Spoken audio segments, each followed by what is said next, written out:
amma shi idan aka mutum ya gane cewa laifin da ka shi ne to abin da ake bukata ya gyara.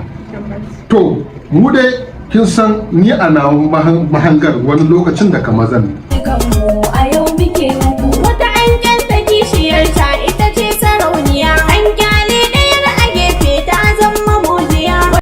Assalamu alaikum, kamar da yadda kuka sani ne sunana Hasina Gombe, sannan jaruma a masana'antar Kaniwu, sannan mai waƙar Zaurawa. Yau shirinmu na Zaurawa a yau ya yi tattaki ya kama da wani babban bako, babban jarumi a masana'antar Kaniwu. To bakonmu barka da zuwa. Yauwa malama Hasina Gombe.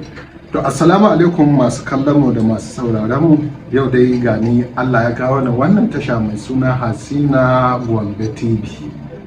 To hakika kamar yadda kuka sani na san kun san fuska, amma suna na Jibrin Salihu wanda duniya ta fi sani da Lakuna. Gani kuma a wannan tasha tamu Zawarawa a yau ko ban manta program din mai. Na yi kuma farin ciki da na tsinci kaina a wannan tasha.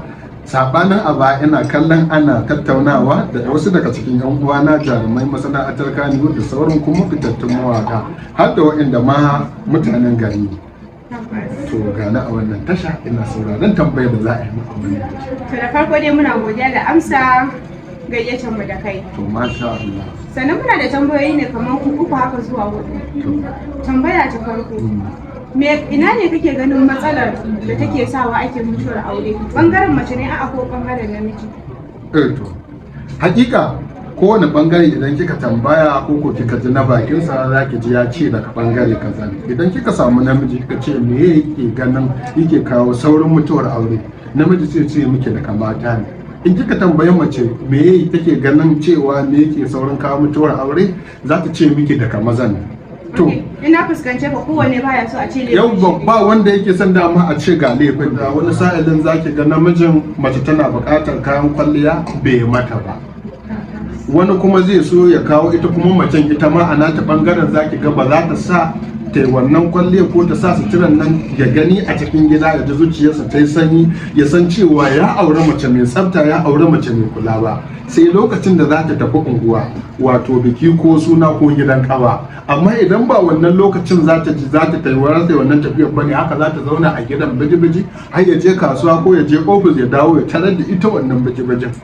To wani kuma lokacin za ki ga cewa su ma matar su ne ummul aba'isan, saboda namiji ya kashe kuɗin sa yayi miki hidima, ya siyo kayan kwalliya, ya je kwarin ya siyo miki galila ko ya siyo miki holland ko ya siyo miki lace ko ya siyo miki wani atamfadai mai kyau da za ki sa ya burge shi ya ji sanyi a zuciyarsa ya san cewa ya aure mace mai tsafta, sai ki adana ki ije shi wai sai in za ki tafi gidanku ko za ki je unguwa ko za a yi wani biki a nan ne za a yi ta in kwalliyar kecere ne wanda shi ya miki ne ya gani a gidan kafin waje su gani. Gaskiya nan bai dace ba mata, hatara gare mu. Yau wato kin ga ko ina kika duba za ki ga da irin nasa matsala. Kuma kika duba wani namijin za ki ga gashi yana samun, yana Allah ya buɗa masa kofofin samu kuma baya yi wa iyalinsa abin da ya kamata.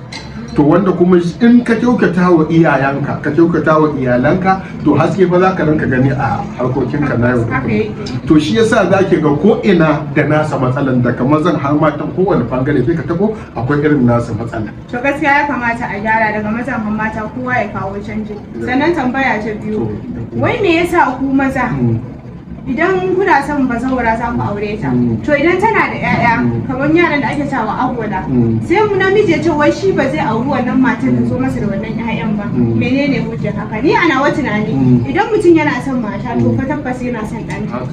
To me dama an ce mai son kowa ya so ɗanta, ko ba haka ba? To wani lokacin gaskiya kuma matan da naku matsala.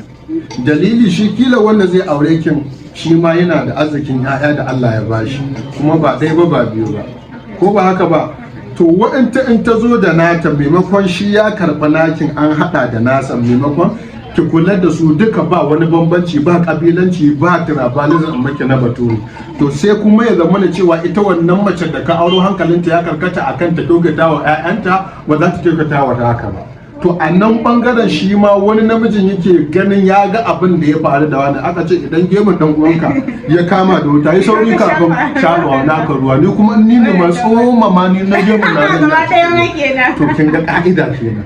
To amma idan har mace za ta zo wani zaki ga ba ruwansa ba komai bane dan abin da wa'ancan ƴaƴan wancan za su ci ko su tuna ko kula da karatun su ba komai bane. To amma daga lokacin da mace ta fara nuna kabilancin ta fi son nata fiye da na mijinta, to kin ga ko dole a samu wannan matsala.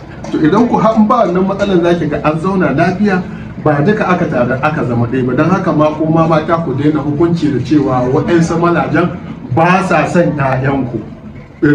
Saboda menene wani mijinta ne ya rasu, to sai ka ce saboda ubansa baya raye kai zaka auri uwansa ba zaka zauna kai ma baka sani ba, kila zaka iya mutuwa ka bar naka, kai ma baka rike na wani saboda za su rike naka, musamman ma duba da yanayin yadda zumuncin ma ya riga ya canza da yan uwa.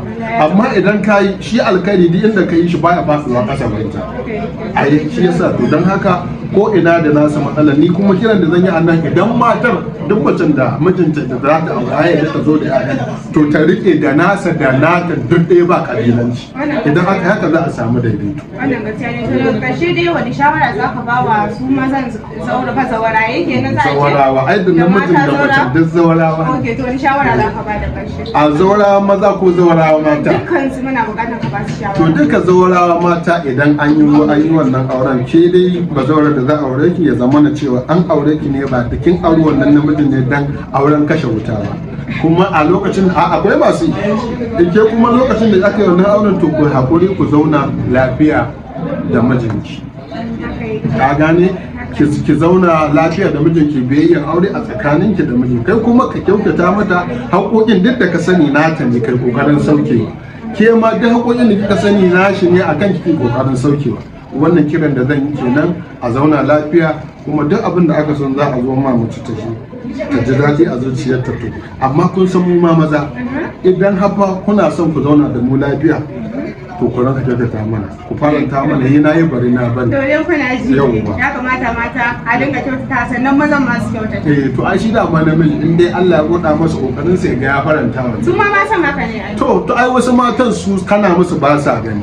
To a bazancan ma. To a bazancan. Ka aito na. Saboda za a taɓa ɓangaren ku. A bazancan ma. To duka da haka muka kawo ƙarshen wannan shirin namu na Zaurawa a yau. Babban bakonmu muna godiya sosai. Bakonmu yana dai fata da masu kallo da masu kuma saurare ku kasance da wannan tasha ta Hasina Gombe TV don kawo muku shirye-shirye kayatattu, ba ma irin wannan shirin kaɗai ba, da sauran shirye-shirye wanda na san a wannan tasha Hasina Gombe TV tana ƙoƙarin haka. Na barku lafiya. Ok, kamar sai an gode.